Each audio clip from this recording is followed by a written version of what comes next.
toutes et à tous, je suis ravie de vous retrouver aujourd'hui pour ce nouveau numéro du MAG. Cette semaine, nous nous sommes rendus à la première édition du festival Graines d'Art, une manifestation artistique et culturelle sur le thème de l'environnement et du développement durable. Nous avons également été à la rencontre du collectif New Art X qui organise des ateliers artistiques pour des personnes en situation d'isolement social. Le festival Graines d'Art est un nouveau projet artistique et participatif mis en place par le service culturel de la mairie d'Aix. Il s'est tenu mercredi dernier à l'amphithéâtre de la Verrière. Cet événement proposait une sensibilisation à l'environnement sous la forme d'ateliers créatifs pour tous les âges. Alors Graines d'Art est né d'une réflexion commune avec l'équipe. On a voulu cette année partir sur un nouveau projet et la thématique du développement durable était pour nous un thème important, mais tout ça dans un contexte artistique. Donc pour ce faire, on a réfléchi à faire intervenir des artistes qui travaillent déjà dans ce domaine-là et nos collègues des espaces verts de la ville qui travaillent aussi avec des enfants sur tout ce qui est plantation, compost. Et aussi avec le CPIE, donc qui est un partenaire privilégié de la ville, qu'on a voulu en tout cas associer à ce projet. La conception du projet a été sur deux axes. On était sur l'axe du vert, donc de tout ce qui est espace vert. On était parti aussi sur la réflexion comment on recycle des objets, comment on peut recycler du tissu, comment est-ce qu'on peut utiliser, manger des produits, des produits abîmés. Quand je parle des produits abîmés, on est sur des fruits abîmés. Comment est-ce que l'enfant il a cette approche-là? Et l'idée, c'était de dire aux enfants, on n'est pas obligé d'acheter tout le temps. On peut recycler les vêtements qu'on a et repartir sur un nouveau vêtement, d'où l'atelier impression végétale, qui elle va travailler avec des t-shirts et les enfants vont travailler avec des fleurs pour justement faire une impression et partir avec un nouveau t-shirt par exemple. En tant que responsable d'un secteur culturel, c'est notre responsabilité de transmettre ce message. Il faut aussi que les enfants ils soient dans un univers de verre, de création, de créativité. Et pour nous, c'était important aujourd'hui de mettre en tout cas toute cette ambiance, on va dire, au Square Guindon, qui est généralement pas du tout habitué à recevoir ce type de public, à être aussi aménagé. Voilà, c'était aussi l'ambiance et ces ateliers. Et c'est aussi inscrire les enfants dans un univers qui nous paraît important.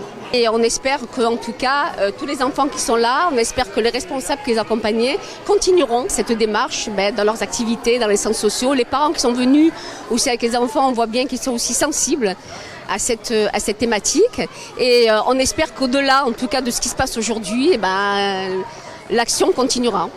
Dans une précédente édition, nous vous avons parlé de l'exposition Hurle à la vie qui se tient actuellement à la galerie Zola. Le photographe Christophe Cape y dévoile 521 portraits d'Aixois venus hurler devant son objectif pour exprimer colère, peur, tristesse et joie.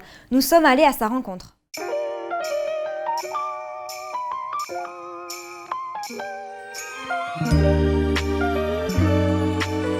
Alors tout ça c'est très spontané, c'est une somme de miracles je dirais. Tout part d'une réaction je dirais en janvier dernier. Donc je vois sur les réseaux sociaux une amie qui exprime son ras-le-bol sur le troisième confinement qui a arrivé à l'époque. Et je lui réponds du tac au tac, écoute viens hurler au studio, ça va te faire un grand bien.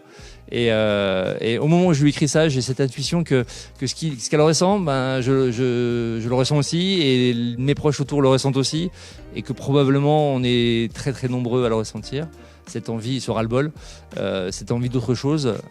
Et donc je lance un appel à projet, et en quelques heures j'ai des dizaines de demandes. Et donc je pars sur cette journée de captation où je reçois donc ces 521 hurleurs. Pour les laisser exprimer leurs cris libératoires. Et suite à ça est venue l'idée de l'exposition avec un bel accompagnement de la mairie d'Aix-en-Provence dans ce magnifique lieu qu'est la galerie Zola.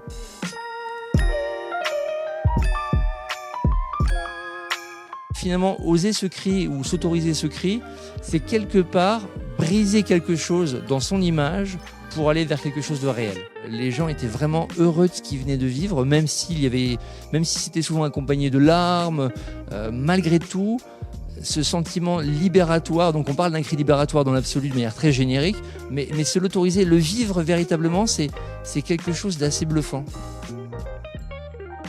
Ce qui est important, c'était pas seulement d'avoir une photographie qui illustre pour une personne en particulier son ressenti, ses émotions libérées. Le texte, en tout cas les retours que j'ai pu avoir de ces personnes étaient au moins aussi importantes. L'idée, c'est vraiment d'avoir un espace qui soit le plus grand possible, avec autant d'émotions que possible, pour permettre à tous, donc des gens arrivant de partout, de pouvoir se sentir libres de rentrer et de vivre cette expérience eux-mêmes au travers des cris de tous ces gars-là. Quand on parle de cris libératoires, on pense à de la douleur, à des choses qui sont enfuies, qui font mal. Et oui, il y en a, mais il y a beaucoup de choses qui font du bien. Et c'est pour ça qu'on entre par la colère, on navigue dans la peur et la tristesse et on sort par la joie. C'est ce qu'on doit retenir. Depuis plusieurs années, le collectif New Art X permet aux personnes en situation d'isolement social d'expérimenter les pratiques artistiques. Nous avons assisté à l'une de ces manifestations réalisées à la pension de Famille Soleil. Je m'appelle Marilène Vigroux, je suis artiste et je suis membre du collectif New Art X. Alors moi comme rôle, déjà j'organise les ateliers, donc je suis programmatrice toute l'année pour les ateliers. Je m'occupe aussi du site internet et de la communication par mail. Et pour le festival, c'est moi qui ai eu le rôle aussi de médiatrice culturelle, comme je le fais déjà pour les ateliers, pour faire venir des artistes bénévoles pour venir animer des ateliers pour le New Art X. Alors ça a commencé tout doucement au début, c'était seulement une expo avec le foyer Lauré du jour, Espoir Provence, et puis quelques partenaires qui se sont ajoutés petit à petit. Et au fil des années, donc là c'était il y a 4 ans, ensuite l'expo a été plus grande avec plus de partenaires. Et l'année dernière, on s'est dit pourquoi pas faire un festival sur une semaine. On va pouvoir faire ateliers, spectacles de danse, concerts, des scènes ouvertes pour les musiciens qui veulent venir jouer. C'est ce qu'on a organisé pour cette année. Bonjour, bienvenue à la pension de Famille Soleil. Je m'appelle Souraya Abbas. Je suis travailleur social au sein d'une association qui s'appelle l'ALPA, qui travaille autour de l'insertion par et pour le logement. En fait, la pension de famille est un dispositif qui permet à des personnes ayant connu un parcours chaotique en matière de logement, de leur proposer des logements en matière de tremplin. En fait, l'ALPA fait partie de ce collectif parce qu'on reste convaincu dans l'association que la pratique artistique peut être un levier d'insertion. Je considère véritablement que la pratique artistique, alors on n'a pas besoin d'être artiste de renom pour pouvoir produire des choses, partager. Et je reste convaincue que la pratique artistique est un outil pour accompagner les personnes. J'aimerais vraiment saluer l'investissement de chacun, de chaque participant au festival, notamment aux organisateurs. Ça a été une préparation de toute une année. Je suis convaincue que l'intelligence collective permet de faire des choses merveilleuses. Et puis un petit salut particulier aux résidents de la pension de Famille Soleil qui a su accueillir les différents partenaires et les participants, ainsi que les festivaliers. Leur implication nous honore et annonce, je pense, de nouveaux projets aussi ambitieux que celui-ci. Après avoir impulsé le dispositif Aidons nos étudiants avec ses partenaires, la ville d'Aix-en-Provence transformera cet été l'espace jeunesse en la maison des étudiants éphémères pour accueillir des étudiants en demande d'aide alimentaire, psychologique et numérique. Notre équipe a été invitée à son inauguration. Depuis de nombreuses années, on accueille évidemment multitude d'associations d'étudiants pour répondre à leurs besoins divers et variés au cours d'une année. Mais là, malheureusement, la crise sanitaire a mis en exergue des grandes difficultés, la solitude, la solidarité était nécessaire. Et donc cette précarité étudiante a été prise à bras-le-corps par la ville en essayant effectivement de structurer les actions et de mettre au cœur de la ville, ici à la direction jeunesse, cette maison de l'étudiant pour permettre à tous ceux et toutes celles qui ont besoin de venir pendant la période estivale où le Crous et toutes les universités sont fermées, de venir chercher de l'aide, de discuter, de se rencontrer et de sortir aussi de l'isolement, ce qui a été terriblement mal vécu par un grand nombre d'étudiants. on a du mal à communiquer auprès des étudiants. Donc le but, c'est de leur dire qu'il y a un lieu qui leur est destiné, dans lequel ils peuvent venir et trouver toute l'information pertinente sur les grandes thématiques de leur vie, qui va être le logement, et le logement d'urgence et le logement pérenne.